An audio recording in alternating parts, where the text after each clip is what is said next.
Assalamualaikum warahmatullahi wabarakatuh. Baik, mahasiswa sekalian, sehubungan dengan titrasi iodometrin yang agak sedikit berbeda kemarin, baik dari teknisnya perubahan warnanya terjadi berkali-kali, kemudian di perhitungan juga ada pembagian, di pembakuan ada pembagian 3 kali, kemudian penetapan kadar ada pembagian 2 kali, maka saya merasa perlu untuk menjelaskan kenapa terjadi pembagian tadi itu. Karena memang untuk iodometri ini teknis atau prinsipnya sedikit berbeda dari titrasi-titrasi yang sudah kalian kerjakan, baik asidi, alkali, maupun permanganometri sebelumnya. Baik, kita bahas. Untuk yang pertama, prinsipnya itu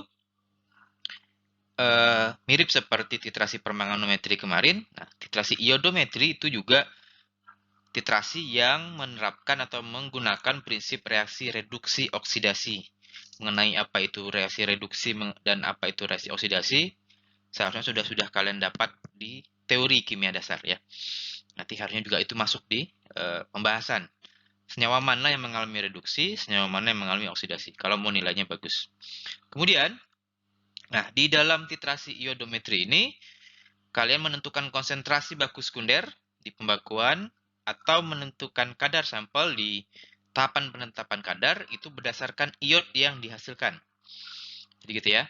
Iod itu adalah larutan atau senyawa yang berwarna coklat. Makanya begitu kalian tambah H2SO4 dan Ki di Erlenmeyer, dia berubah jadi coklat. Nah, coklat itu adalah dihasilkan oleh warna atau dihasilkan oleh iod ini, I2 yang dihasilkan.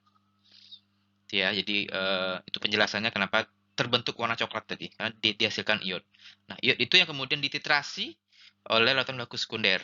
Jadi secara prinsip atau secara kimia itu baku primer itu tidak bereaksi secara langsung dengan natrium tiosulfat. Tidak seperti misalnya di kemarin di permanganometri itu H2C24 bereaksi langsung dengan KMnO4. Begitu juga dengan di alkalimetri H2C24 bereaksi langsung dengan NaOH. Nah, tapi untuk iodometri itu natrium tiosulfat yang ada di buret itu tidak bereaksi langsung dengan baku primer di pembakuan dan sampel di penetapan kadar. Tapi natrium tiosulfat itu bereaksi dengan I2 yang dihasilkan. Itu perbedaan prinsip iodometri dibandingkan titrasi-titrasi sebelumnya. Ya, ini perlu kalian pahami juga agar tidak dan sebaiknya juga masuk pembahasan, gitu ya. Karena ini juga sampai saya buatkan penjelasannya lewat video ini. Nah, itu prinsipnya. Jadi memang sedikit berbeda dari titrasi-titrasi yang lainnya. Berikutnya, nah di pembakuan itu apa saja yang bereaksi? Saya merasa perlu untuk menjelaskan secara detail karena ada beberapa bahan yang kalian gunakan. Yang pertama adalah KiO3 yang di air itu akan terdisosiasi menjadi K+ dan ion IO3-. Kemudian Ki, kalian tambahkan Ki juga, itu terdisosiasi menjadi K+ dan I-. Dan kalian juga menambahkan H2SO4 yang juga terdisosiasi menjadi 2 ion H+ dan 1 ion SO4 2-. Nah, dari 6 ion yang dihasilkan ini di dalam Erlenmeyer itu yang bereaksi adalah IO3-, kemudian I- dan H+, ya. Sementara K+ dan SO4- itu tidak bereaksi, mereka tetap seperti apa adanya mereka, gitu ya. Nah, seperti apa reaksinya sehingga di pembakuan itu ada pembagian 3 untuk volume rata-rata. Nah, kita bahas kenapa sampai ada pembagian dengan angka 3. Nah, reaksinya itu tadi dari KiO3 yang bereaksi adalah IO3-. Ini dia mengalami reaksi menjadi I-. Nah, ini kalian harus jelaskan kalau mau nilainya bagus. IO3- ini menjadi I- itu reaksi apa? Reduksi atau oksidasi? Silakan dibaca lagi teori di kimia dasar. Kalau IO3- menjadi I- itu reaksi apa? Nah, kemudian juga di teori harusnya kalian juga sudah belajar bagaimana menyetarakan reaksi. Ini I ada satu di kiri, ada satu di kanan, sudah setara. Sementara di kiri ada O3, di kanan belum ada O, maka kita menambahkan 3 H2O. Sehingga di kanan juga sudah ada 3O. Nah, sekarang O sudah sama, I sudah sama, sementara yang belum sama atau setimbang adalah H. Di kanan ada 3 kali 2H, berarti ada 6H, maka agar setimbang, di kiri kita tambahkan 6 H dalam bentuk H+. Oke, sekarang atom sudah sama semua, ada 1I, kemudian 3O, dan 6H, baik di kiri dan kanan. Sekarang penyetaraannya adalah penyetaraan muatan. Di kiri, minus 1 ditambah 6 plus, maka jumlahnya adalah plus 5. Di kiri, di kanan ada minus 1. Minus 1 dengan plus 5, jaraknya adalah 6. Ya, plus 5 dengan minus 1 itu jaraknya 6, bukan 4. Hati-hati karena plus minusnya itu diperhitungkan. Karena jaraknya 6 dan lebih besar di sebelah kiri, yang plus 5 tadi, maka agar setimbang muatannya, di kiri kita tambahkan 6 elektron. Karena elektron itu muatannya minus 1, maka sekarang sudah setimbang. Minus 1 tambah 6 plus tambah 6 minus, hasilnya adalah minus 1. Setara dengan yang di kanan, itu juga muatannya minus 1. Ini reaksi IO3-. Kemudian, dan H+. Jadi H+ dari asam sulfat itu bereaksi di sini. Gitu ya. Ini juga penjelasan kenapa perlu ditambahkan asam di reaksi iodometri. Nah, selain IO3-, tadi juga yang bereaksi adalah I- dari Ki. Seperti apa reaksinya? I- itu berubah menjadi I2. Nah, ini juga perlu kalian jelaskan, harusnya kalian jelaskan. I- jadi I2 itu reaksi reduksi kah atau oksidasi? Silakan dicek lagi di teori kimia dasar. Ini juga sama. Di kiri ada 1I, di kanan ada 2I jumlahnya. Maka di kiri perlu kita kalikan 2 agar ada 2I di kiri dan 2I di kanan.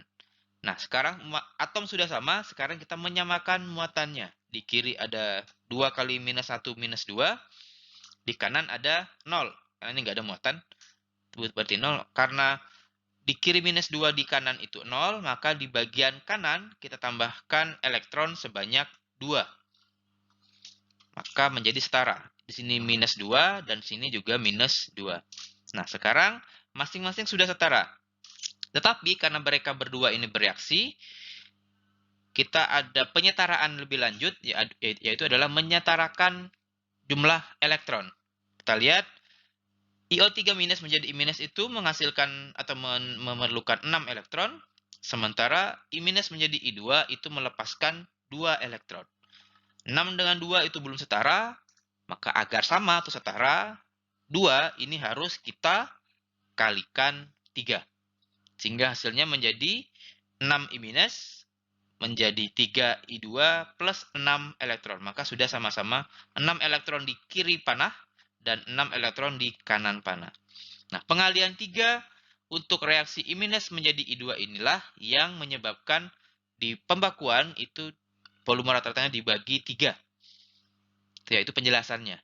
Jadi untuk yang agar lebih jelas kenapa ada pembagian 3 lagi setelah dicari rata-ratanya adalah ini penjelasannya. Karena reaksi iodat dan iodida ini perlu pengalian 3. Itu untuk pembakuan. Semoga sudah jelas. Sekarang di penetapan kadar. Ini harusnya penetapan kadar. Saya lupa mengubah judulnya. Itu kalau menggunakan CuSO4 yang berwarna biru muda, itu terdisosiasi menjadi Cu2+ dan SO4 2-. Kemudian yang bereaksi itu Cu2+-nya nanti. Kemudian Ki juga terdisosiasi menjadi K+ dan I-, yang bereaksinya adalah I-nya. Kemudian H2SO4 juga terdisosiasi menjadi 2H+ dan ion SO4 2-, yang bereaksinya adalah H+-nya. Reaksi lengkapnya adalah seperti berikut. Di Cu2+ itu bereaksi menjadi ion Cu+, itu juga harus kalian jelaskan kenapa ini reaksi reduksi atau oksidasi sesuai teori yang ada di kimia dasar. Nah, ini atomnya sudah sama ada 1 Cu dan 1 Cu di kanan. 1 Cu di kiri, 1 Cu di kanan. Sekarang yang belum sama adalah muatannya. Di sebelah kiri ada 2+, di kanan ada +1. Maka kita menambahkan elektron di sisi yang lebih positif. Berarti di sisi sebelah kiri. Berapa banyaknya? Karena 2 dengan 1 jaraknya 1, maka kita menambahkan 1 elektron di sebelah kiri. Maka sudah menjadi 2 plus ditambah 1 minus menjadi 1 plus sama dengan kanan yang juga plus 1. Itu untuk Cu.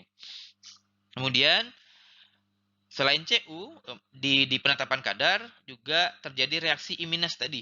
I- itu menjadi I2. Gitu ya. Ini mirip seperti yang slide sebelumnya. Maka menyamakan ion I agar sama-sama 2 di kiri dan kanan, yang kiri kita kalikan 2. Maka sudah ada 2 ion I di kiri dan 2 ion I di kanan. Sudah sama atomnya, sekarang kita setarakan, kita cek dulu muatannya. Di kiri ada 2 dikali minus 1, maka muatannya minus 2 di kiri. Di kanan 0, karena kanan yang lebih besar, 0 dengan minus 2 itu lebih besar 0, maka di kanan kita tambahkan elektron sebanyak 2, karena di sini minus 2. Menjadi seperti ini.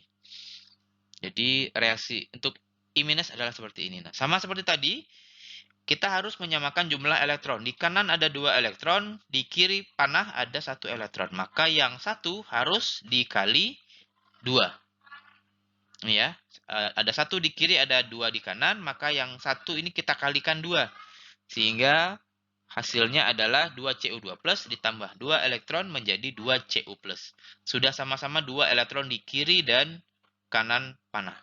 Nah, inilah penjelasan kenapa di penetapan kadar volume rata-rata hasil pembacaan bulat itu juga dibagi 2. Karena ada pengalian 2 di sana. Baik, saya kira itu penjelasan dari saya.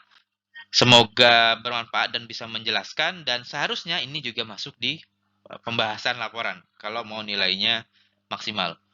Termasuk tadi menjelaskan senyawa mana yang mengalami reduksi, senyawa mana yang mengalami oksidasi, tentunya disertai dengan alasan kenapa kita bilang itu oksidasi, kenapa kita bilang itu mengalami reduksi.